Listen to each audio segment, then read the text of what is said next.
Halo 5 Guardian's new marketing campaign is starting to heat up with the launch of 2 new trailers, adding 2 perspectives, and has us all wondering what in the guilty spark is going on. Did you hear that pun? Man, I'm getting good at this. Anyways, 343 launched both trailers during the season finale of The Walking Dead, and asked more questions than they answered. Now, this isn't a trailer analysis, but I do want to go over my thoughts on the subject and hopefully shine light on some things that might not have been too clear. Also, if you haven't already finished Halo 4, there will be spoilers. So yeah, check yourself before you wreck yourself. In the first trailer, Agent Locke is walking towards the Chief, who is in serious condition, telling Chief that he will be remembered as the Master Chief and essentially not as the traitor that he really is. Why in the world is the Chief a traitor? How could the Reclaimer betray humanity? Did he go against Oni? Is he no longer part of the UNSC? Man, now I'm asking a ton of questions, but truthfully, the Chief has never done anything to show that he is against the UNSC or Oni. He has done nothing but save humanity and ultimately the current state of the galaxy. But from Locke's perspective, could he even know what the Chief has done? Or the things that he's been through? Oni may just be an all-knowing government force, but how could they really know what is going on? However, on that same page, he has become unstable. With the loss of Cortana in Halo 4, he is left alone, with everything he's done feeling as though it were for nothing. His entire life was devoted to war, and truthfully, he has never known any different. He knows more than I bet he's willing to share with Oni, and I bet they just don't like that. The Office of Naval Intelligence hasn't built its reputation on being truthful. With the Chief being where he is in his life, I bet he doubts the people that he works for. Moving on to the second trailer, this one caught me by surprise as I only expected one.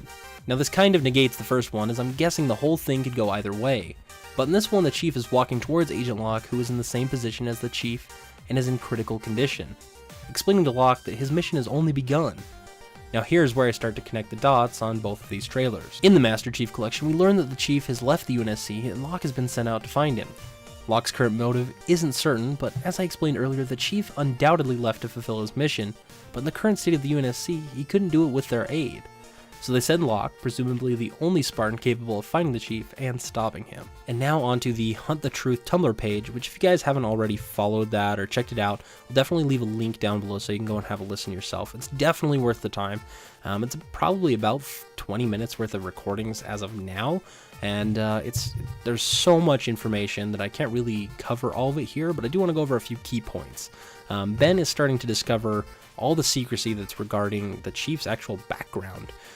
While going through all this, he interviews a few teachers and a few people from his original colony where John grew up, and he ends up at the end discovering a document that actually proves that John supposedly died at age 6.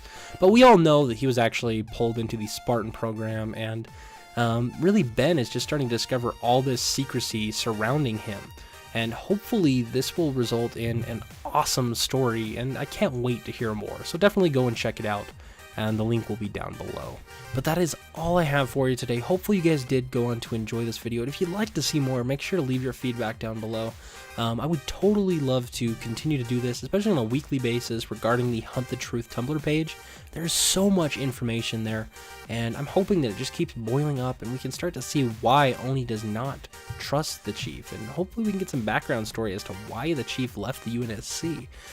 As Ben learns more and more about the Chief, I hope to see that we'll start to learn more about this background story and to see why the Chief left and what is really going on. I bet we're all asking ourselves that with all of this new content, and hopefully it'll continue this way.